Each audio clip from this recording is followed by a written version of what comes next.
What is mental health?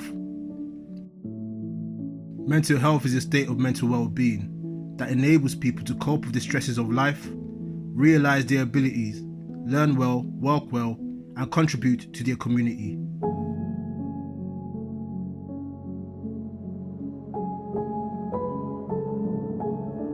Black men are more likely to be diagnosed with severe mental health problems than white men.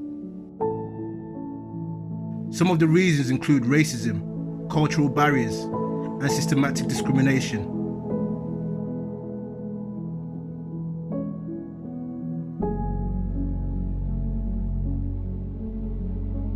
In 2019, a report on loneliness by the British Red Cross called Barriers to Belonging asked if black people felt they were treated with less courtesy or respect than other people because of their ethnicity.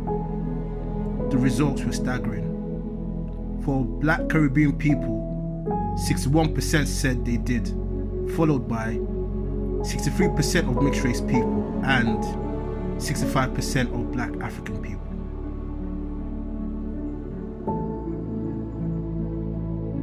With this campaign, we want to encourage black men to speak up regarding any issues or challenges they face in their daily lives.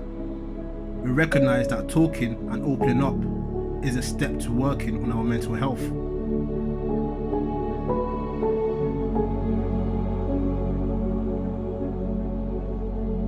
In this video, we speak to a few black men who share their personal experience and views of being a black man in today's society and any issues they face day to day that may potentially affect their mental health.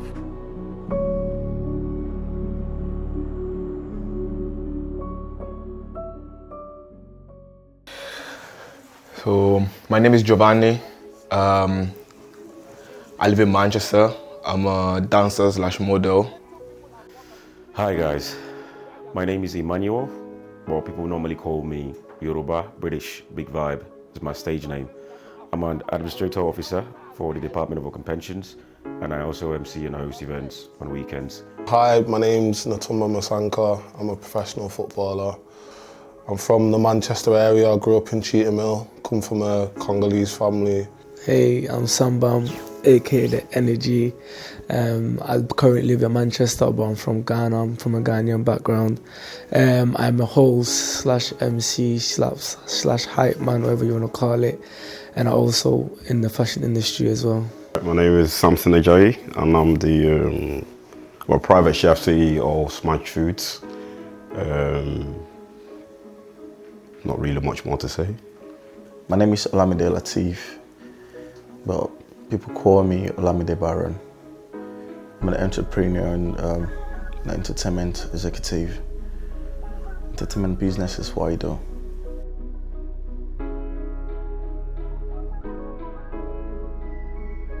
In work, let's say I got this promotion title not a long time ago alongside another colleague of mine.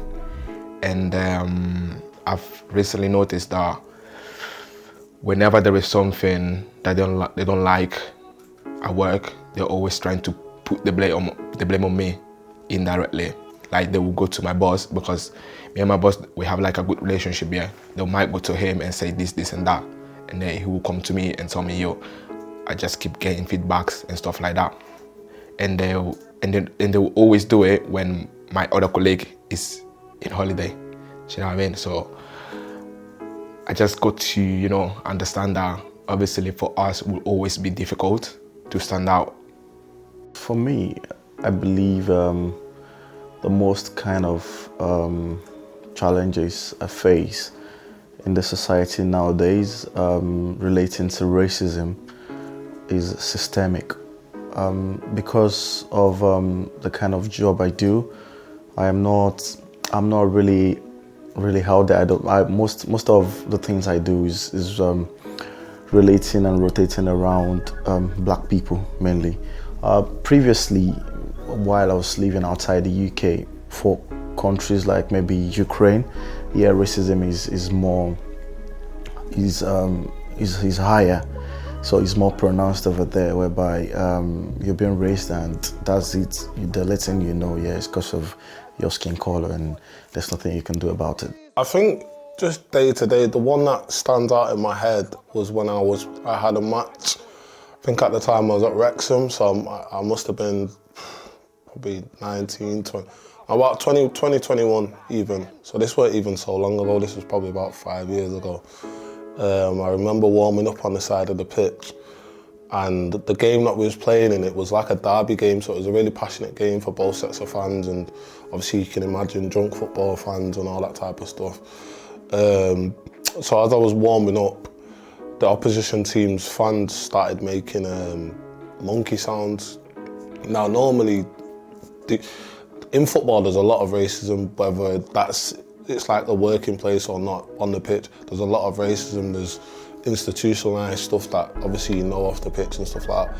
But to me, I don't really mind that because I see that as noise, it don't really bother me. But this one instance really upset me because it was like, it was so raw and it was in the flesh, and I just didn't understand the situation at the time, because when they started making them noises, I was thinking, like, this can't be real, because their striker and their assistant manager was black. Their best player was black, so for me it didn't really make sense. And then the whole situation around it, it was tough, and it did kind of have an effect on me a little bit, because I thought, wow, this is actually, it's surreal, because it's one thing actually, you're not really taking note of it, but when it's like a whole group of grown men, these are people that have families at home, they have children that are around black people and stuff like that, and for them to be making such chants and whatever towards a young boy, it don't matter whether you're black or white, it's not nice. So yeah, obviously I spoke to the authorities about it, and not really much was done about it, so that was quite difficult, but I just got over it, to be honest. Obviously, in everyday life as a black man, the pressure is on for us especially. Not even just from other ethnicities, but I feel like it's also in-house as well. Like, even our own people expect us to, go further, like, especially like African parents and stuff. They expect you to be, doctors, nurses, all of those things. But sometimes we've got talent that's outside of that. You know what I'm saying? So I feel like it's not even just an experience from my side, but it's like everyday type of life is as well. But yeah, like I have experiences and stuff, like obviously in school, like being bullied and stuff, you know what I'm saying, and it's a bit like, like at the end of the day, I'm coming here for an education, you know what I'm saying, I'm not coming here for people to come look at me in a certain way, or like how I look at a certain way, or a certain colour and stuff, you know what I'm saying? And the day education doesn't have a colour or a cultural backgrounds for everyone. But yeah, like that's the only experience that I'll have, say, like just in school and stuff, but nothing more than that. In the industry, believe you me, that's something that even as black men we actually go through. Black men are stopped and searched at a rate 7 times higher than those from white ethnic groups.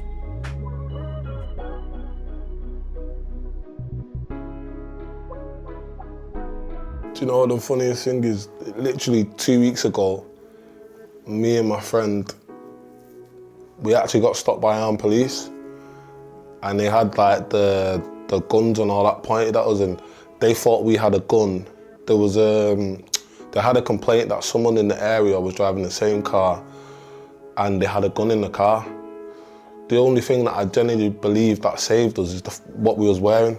We weren't dressed in like black clothing, we was dressed as if we're going out. So I genuinely believe that in that situation, if we was dressed in something else, we might not be here today. And obviously we all know what happened with the boy in London, the Congolese boy in London. So obviously when stuff like that happens, it's tough. It has an effect on you mentally, because you think, wow, at any moment I could have made any sort of movement and I might have not been here. So I had this like experience when I went to Greece, and I landed in, don't even remember now, this place, and we went in the queue. We were like, it was me and another friend, just 2 of us black in the queue, and you see other people were like going through fast. As soon as it got to us, they was just asking like a lot of questions, searching us, giving like dirty looks and stuff like that. Yeah, So when it comes to like the whole mentality of black men, you know, being harassed by our color is something whereby I have experienced before. I remember back in 2019 when I went to Notting Hill Carnival, it was a bunch of me and my friends. And just because we're black and just singing, I've never been arrested before in my life. And literally, it was about maybe like 20 to 30 police, loads of them. And they literally just stopped us as we were about to go into Notting Hill Carnival, the Nigerian corner side. And it just like five police was holding me. 5 police was holding like the other black males, you know, but they ended up searching us. They didn't find anything. They were asking questions. One of the police was even asking me, just to let you know, they was saying, you've never been arrested before? I can't see any record. I said, I've never been arrested. I said, why are you surprised? He said, I'm surprised. Why are you surprised? Why do you expect like that kind of stuff from us? They ended up letting us go. But that gave us, you know, that made us really felt some type of way about our color, like, which is what is just affecting a lot of youngsters coming up. Yeah, the police do a lot, especially to the black community, and that's because when it's especially, and like the other day I got stopped like twice in a week because I drive a BMW, you know what I'm saying? Probably the guy in front of me was driving a BMW and he wasn't black, you know what I'm saying? And obviously when you get stopped, there's a lot of questions, like what did you do? How did you get this money, you know, to buy this car? Where do you live? All of these things. So yeah, I feel like the police have a massive impact on black people's mental health because it's like we can't do what the other people are doing. Research shows some factors that stop black males from getting help are not recognizing they have a mental illness because mental health was stigmatized or never talked about in the community, not knowing that help is available or where to go to get it, turning to family or friends rather than professional support, especially for people who don't trust formal healthcare services, financial barriers such as paying for private counseling, not feeling listened to or understood by healthcare professionals, white professionals who do not understand the experiences of racism or discrimination.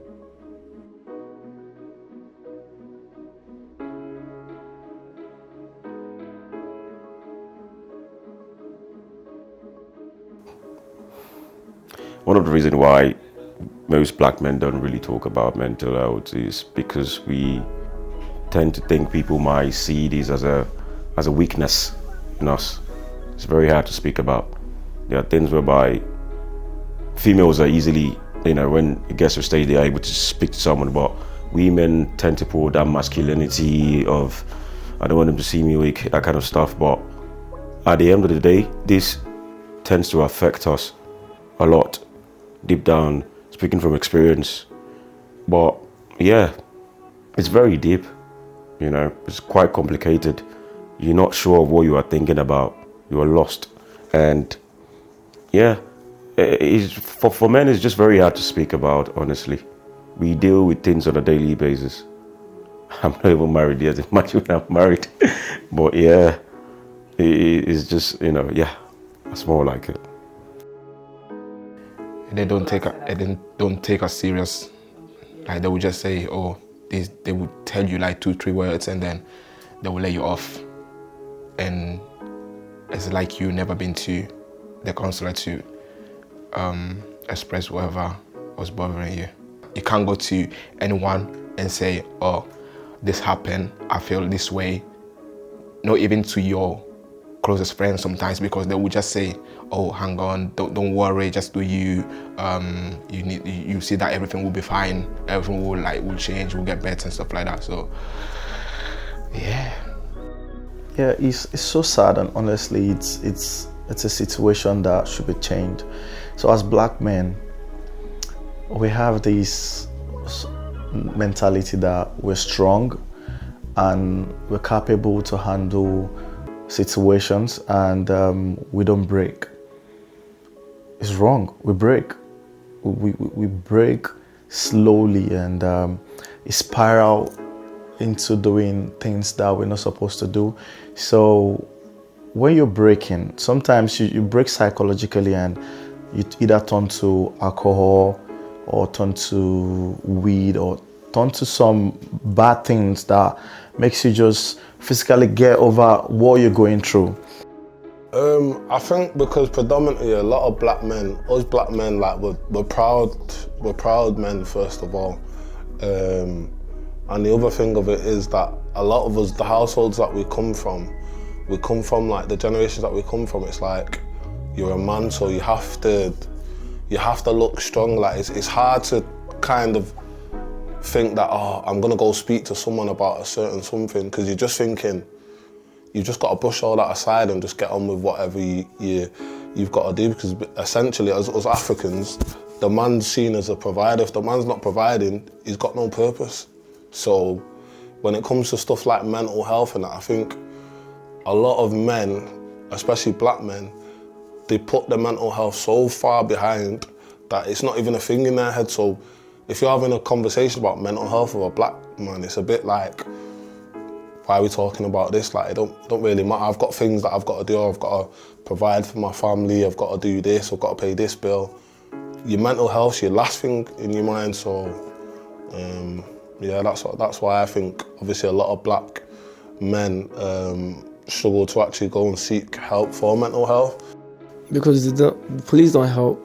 Like, and like examples like this, like if something's happened and you call 999 and they ask you your name is Ajova, they bring, oh, police don't come straight away.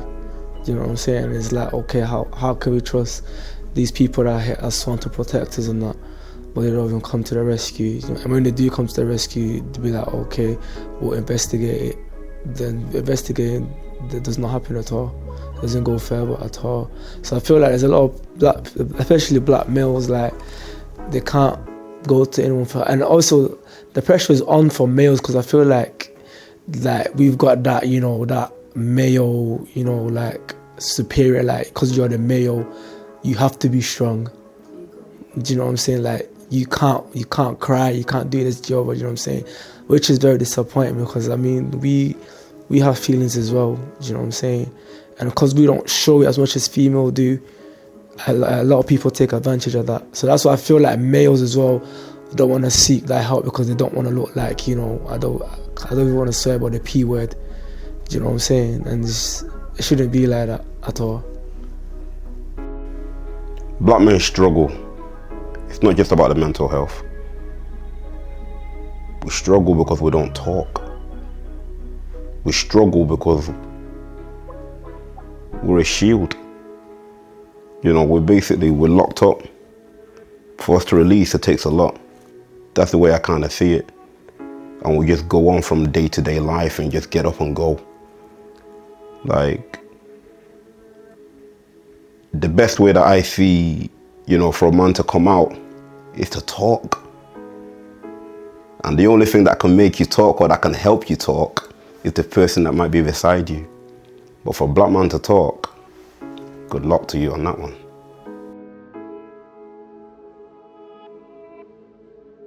To be honest, I just try to force myself to be always happy, be like in a positive mentality, because at the end of the day, I got to a conclusion where it is what it is. This is like the society that we live in. We just need to be strong. But what I do me is like, I'll talk to my best friend. I will talk and talk and talk. He always gives me like good advices. So that's one of, you know, the solution that I might find to be all right with myself. You always need to have like someone there where you can rely on when you need to lay stuff out. Those days are there. They come. For someone like me, I'm into the entertainment business. People have a sort of belief that maybe I'm happy all the time, I party all the time, or maybe I don't have problems because of my association with maybe celebrities, or sometimes the kind of things that I put out on my social media. But then it's false. For someone like me, I go through my hard time, I go through my bad days, is there. But how do I deal with it?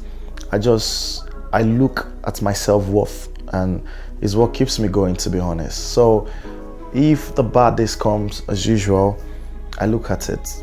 How long will this last? How can I manage it? I share my troubles sometimes with my close associate that I believe in. For someone like me, I don't have a lot of friends.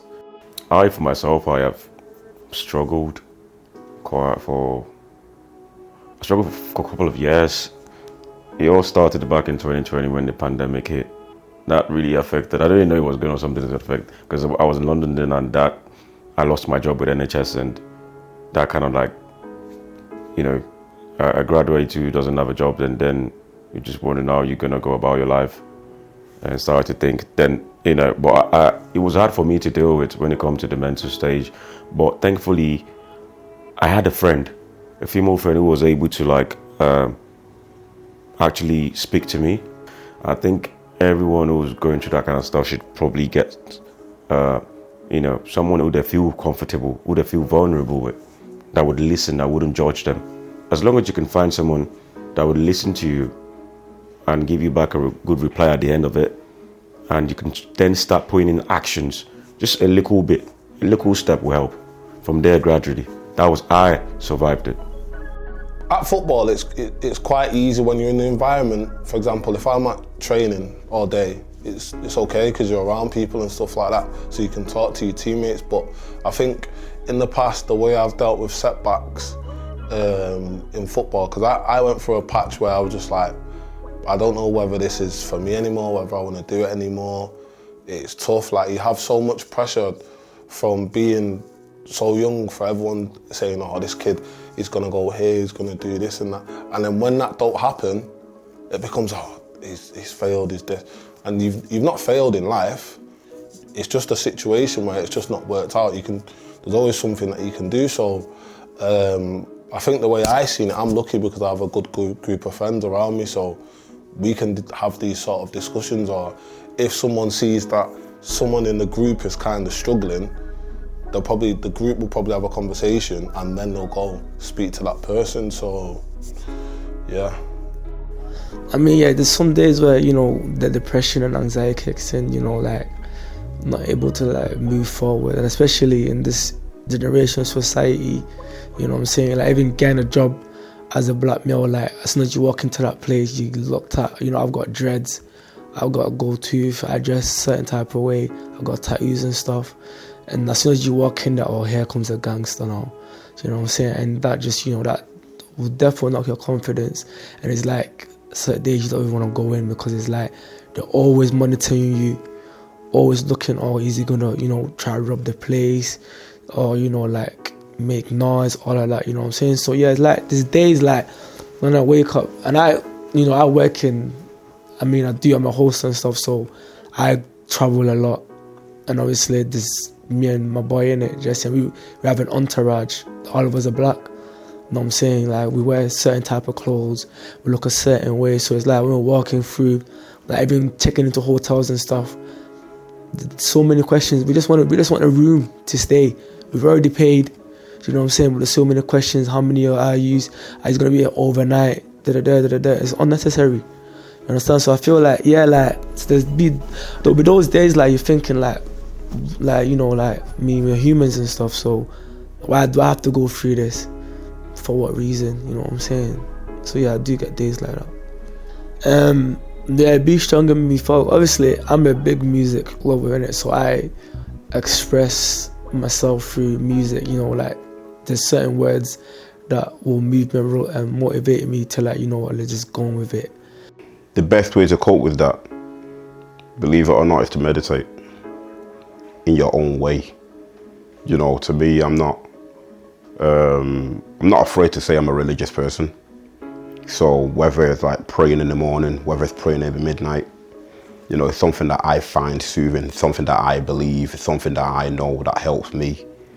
You know, whether it's in fast or prayers, you know, whether it's basically, it's like the best way I basically explain that is, it's like talking to God is like talking to the next person. And for me, that's what helps me.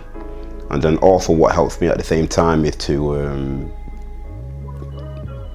go hard on a day-to-day basis. So what helps me with that is my work, what I do. For me, is find something that you enjoy, that you're passionate about.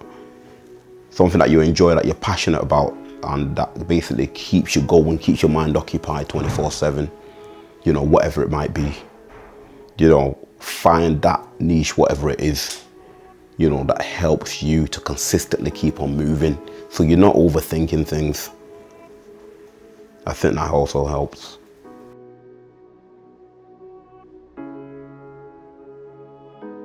Just black is beautiful, you know. I mean, we have the best food in the world. I'm proud to be a black man because we're talented, we're blessed.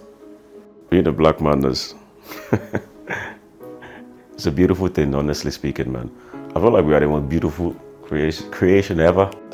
There's so many positives, obviously, to being black. Like, for me, for example, I'm Congolese, so wherever I go, I'm proud of my culture. Everybody knows that I'm Congolese. I've never been to a team where they don't know. Like, for instance, that one team that I played at Wrexham, the fans used to call me the Prince of Congo, so. Well, first of all, we can dance, so that's a nice thing. The rhythm's there, and the black culture, there's a lot. Now the world wants to be a part of black culture. Power. It's power. Just basically power. Remember, mental health is real. Let's speak up. Mental health is real. Let's speak up. Mental health is real. Let's speak up. Mental health is real. Let's speak up. Mental health is real. Let's speak up. Mental health is real. Let's speak up. Hi everyone, my name is Matafi. Mental health is real. Let's speak up. No matter what you're facing, big or small, always speak to someone. Share your thoughts, feelings and concerns. Don't feel like you have to be strong and go through things alone. Also, if you feel you're at a point where it's all becoming too much or you're struggling, then please seek professional help.